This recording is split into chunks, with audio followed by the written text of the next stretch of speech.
नमस्कार दोस्तों, आज का हमारा टॉपिक है विकास के लिए मात्र प्रेरित ही नहीं। आगे हेडलाइन है दोस्तों, हमें पता चलता है कि रिकवरी में दर्द एक प्रोत्साहन देने वाला तत्व हो सकता है। चलो जी, दर्द इसे चाहता कौन है? सही में दर्द कोई नहीं चाहता, हर एक व्यक्ति दर्द से बचना चाहता है। ऐसा हम तब सोचते हैं जब हम दर्द में होते हैं।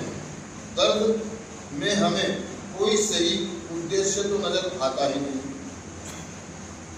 ऐसा लगता है कि दर्द अपने आप में एक बिना किसी उद्देश्य के है।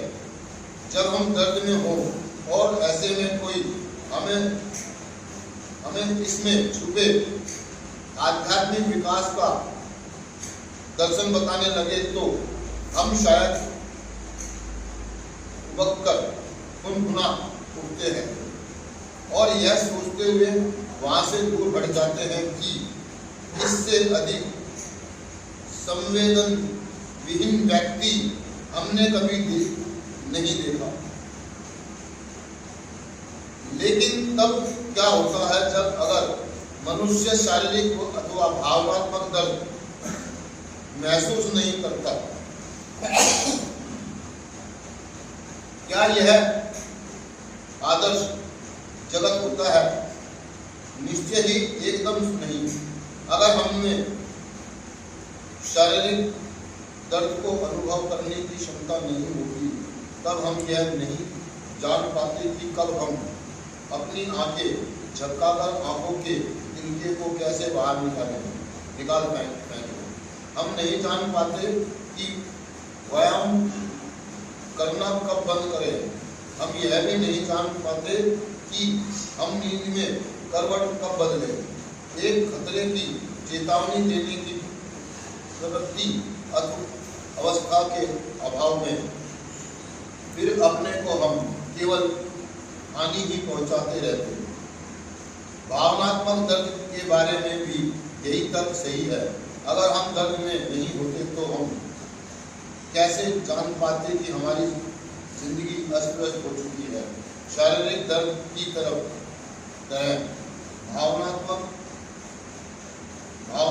दर्द भी हमें जता देता है कि हम वह सब करना बंद कर दें जो हमें नुकसान पहुंचा रहा हो। लेकिन दर्द केवल एक प्रेरक घटक ही नहीं है। भावनात्मक दर्द हमें तुलना करने का आधार देता है। जब हम प्रसन्नचित होते हैं हम दर्द का अनुभव किए बिना प्रसन्नता की कदर कर नहीं सकते। दोस्तों, मतलब बात चल रही दर्द की, मतलब दर्द एक ऐसी चीज है जो हमें बताया जा रहा है आज के टॉपिक में कि अगर ये ना हो ना तो हम कभी आगे नहीं बढ़ पाएंगे। मतलब हमारी आंखों में चिंता लग जाए या रात को सोते समय कंधा नीचे रख के सो रहे हैं तो वहां पर दर्द होगा तो हम करवट बदल देते हैं। मतलब हमारा दर्द कुछ ऐसी चीज है जो मतलब हमें संकेत देता है हर चीज में। शारीरिक, मानसिक और आध्यात्मिक। भावनात्मक दर्द, शारीरिक दर्द, मानसिक दर्द है ना, आध्यात्मिक दर्द, संबंधों के आधार पर मिलने वाला दर्द। तो वो ये कह रहा है कि दर्द की हम कदर करें। क्या करें? कदर करें। अगर मान लो हमारी जिंदगी में दर्द नहीं होता तो कह रहा कि हम अपने आप को इतने नुकसान पहुंचा लेते बस पूछो नहीं। एक एडिक्ट अपने आप को हानि पहुंचाने में जरा भी नहीं डरता। अगर उसको दर्द में हो ना तो एक अंदर अलग कर दे, इतना दर्द में होता है, इतनी फीलिंग में होता है गाड़ी, मतलब परेशानी में कह दो या पीड़ा में कह दो, है ना। तो ये कहना चाह रहे हैं कि दोस्तों दर्द एक मात्र प्रेरक ही नहीं, मतलब ये बहुत कुछ है। ये मतलब जब भी हमारी जिंदगी में दर्द आता है तो उसको मेरे हिसाब से जो मेरे को लग रहा है मैं बताना चाहूँगा कि मैंने जो महसूस किया कि दर्द हमारे को ना मतलब एक जरूरत महसूस करा था बदलने की, बदलाव की जरूरत है। जब तक हम दर्द में नहीं होंगे हम डिसीजन ले नहीं पाएंगे। अर्थात मैं जब नशा कर रहा था या कोई एडिक्ट बहुत ज्यादा नशे में होता है, सेकेंडरी या घनघोर एडिक्शन में होता है ना, बहुत दिन रात नशा कर रहा होता है, तब उसे दर्द का अनुभव होना शुरू, मतलब उसे भावनात्मक दर्द होने शुरू हो जाते हैं, आध्यात्मिक दर्द होने शुरू हो जाते हैं, शारीरिक दर्द होने, तब उसे महसूस होता है कि यार मुझे बदलाव की जरूरत है, या तो मैं नशा छोड़ दूं या ये दुनिया छोड़, क्योंकि अब बर्दाश्त जब हमें दर्द होने लगता है ना भावनात्मक, जब लोग हमें टोन कसने लगते हैं, ताने मारने लगते हैं, नीचा दिखाने लगते हैं, बेइज्जतियां होने लगती हैं, लोग बिना बात के हमारे को जलील करते हैं, नीचा दिखाते हैं ना, तब हमें दर्द होता है। क्या होता है? इसलिए हमारे को कार्यक्रम में बताया गया कि नो पेन, वो कह रहे तो पता ही लगता है, हम जिम में चले जाते हैं, एक्सरसाइज करते हैं, हमें पता ही लगता है तब एक्सरसाइज होती है, क्योंकि दर्द ही नहीं होता। हम अपने नशेबाजी से बचने के लिए नशा बंद करने की इच्छा हमारे अंदर तब पैदा हुई जब हम बहुत ज्यादा दर्दों में आ गए, जब हमें भावनात्मक दर्द हुई, पीड़ा हुई, जब लोगों ने हमारे को धुतकारना शुरू कर दिया, हमसे बात करना बंद कर दिया, हमसे संबंध खत्म कर दिया, तब हमें दर्द महसूस हुआ और हमें लगा कि यार बदलाव की जरूरत है। मतलब ये लेकिन ये मेरी आध्यात्मिक सालियत नहीं बनता है। जब मुझे भावनात्मक दर्द होते हैं ना, आध्यात्मिक दर्द होते हैं, तो मेरी सोच बढ़ती आ गई, मेरी बुद्धि विकास करती है, मेरा दिमाग काम करना चालू करता है। मतलब मेरी बात है, मतलब ये कदम करेंगे, जब हम प्रोग्राम करेंगे तो हमें बदलाव महसूस हो जाएंगे। चीजें तो ना आध्यात्मिक स्तर पर है ना यार, इसको समझने के लिए आपको कार्यक्रम करने की जरूरत है। और कहा कि हमारे को कोई आके हम बैठे हो, हमारे को ये कहे यार तो एक काम करना, अपने सर पे 50 किलो 100 किलो वजन लेके बैठ जाता, हम कहेंगे पागल हो गया क्या, तेरा दिमाग खराब है बेमतलब में। लेकिन सही में अगर हम उस वजन को महसूस करेंगे तो हमें पता लगेगा कि सामने वाला कितनी पीड़ा है, जिसके ऊपर हमने धर्म अर्थात हमारे माँ बाप, हमारे संगी साथी, जिन्हों को अगर हमने अपना सारा टोकरा फेंक रखा है, अपनी सारी जिम्मेदारी उनके माथे मर रखी है, वो कितने दर्द में, तब हमें एहसास होता है जब हमारे सर में दर्द आता है।